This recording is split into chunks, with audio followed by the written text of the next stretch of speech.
ओम गरुड़ाय नमः। अध्याय 13 प्रेत का रूप और उसका निवारण।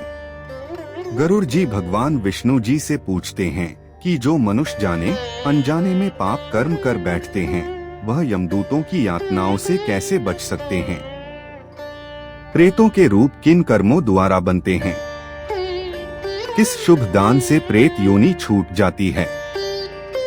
श्री हरि कहते हैं कि पाप कर्मियों को और जिनके पुत्र नहीं होता दोनों अवस्था में बचना बहुत कठिन है। मनुष्य को पुत्र प्राप्ति के लिए हरिवांसा का पाठ, साता चांदी या रुद्र भगवान की पूजा करनी चाहिए।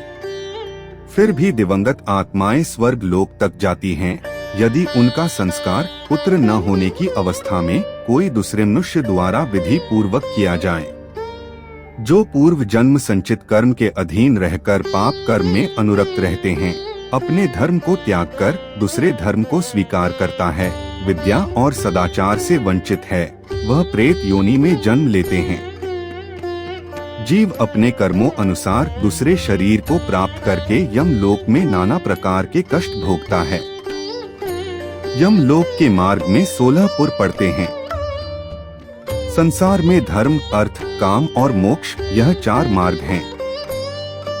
धर्म मार्ग पर उत्तम प्रकृति वाले प्राणी चलते हैं। अर्थ अर्थात धन धान्य का दान करने वाले प्राणी विमान से परलोक जाते हैं। काम, जो प्राणी अभिलक्षित याचक की इच्छा को संतुष्ट करते हैं वह कंधे पर सवार होकर प्रस्थान करते हैं। मोक्ष, जो प्राणी मोक्ष की आकांक्षा रखते हैं वह हंस युक्त विमान से परलोक को जाते हैं। राजा बभ्रुवाहना की कथा। त्रेता युग में बभ्रुवाहना नाम के एक बहुत पराक्रमी, तेजस्वी, लोकप्रिय राजा थे। उनके राज में पूर्ण संपन्नता थी। ब्राह्मणों का आदर सत्कार, रीति रिवाज वह पूरी श्रद्धा के साथ करते थे।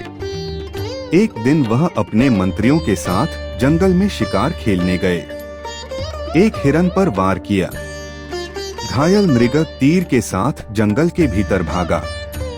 राजा भी उसके खून के निशान के पीछे पीछे सुनसान जंगल में जाकर खो गया। भूख और प्यास से परेशान राजा एक झील के पास पहुंचा। झील में स्नान कर ठंडा पानी पीकर जब वह बाहर आया तो उसने एक खूबसूरत अंजीर का पेड़ देखा। अंजीर के पेड़ की छाया में वह बैठ गया।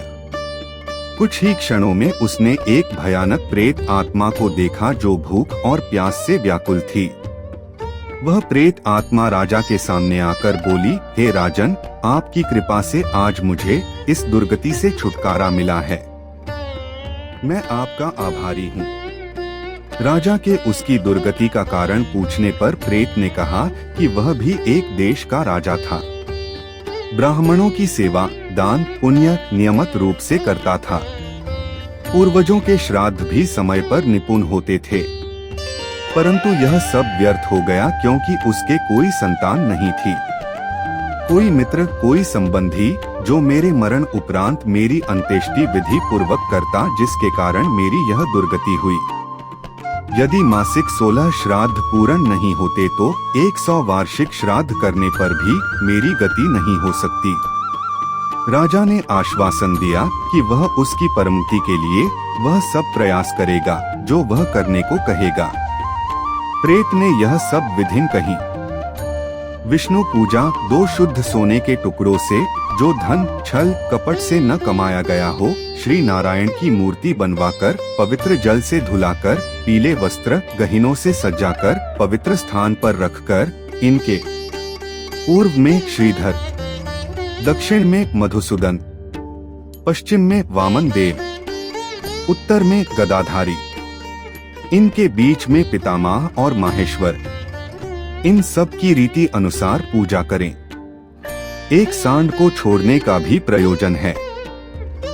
एक शैया, 13 ब्राह्मणों को पददान और एक सोने से बना मटका, दूध और घी से भरा हुआ ब्रह्मा, विष्णु, महेश को पूजने के पश्चात अर्पित किया हुआ ब्राह्मण को दान में दिया जाता है।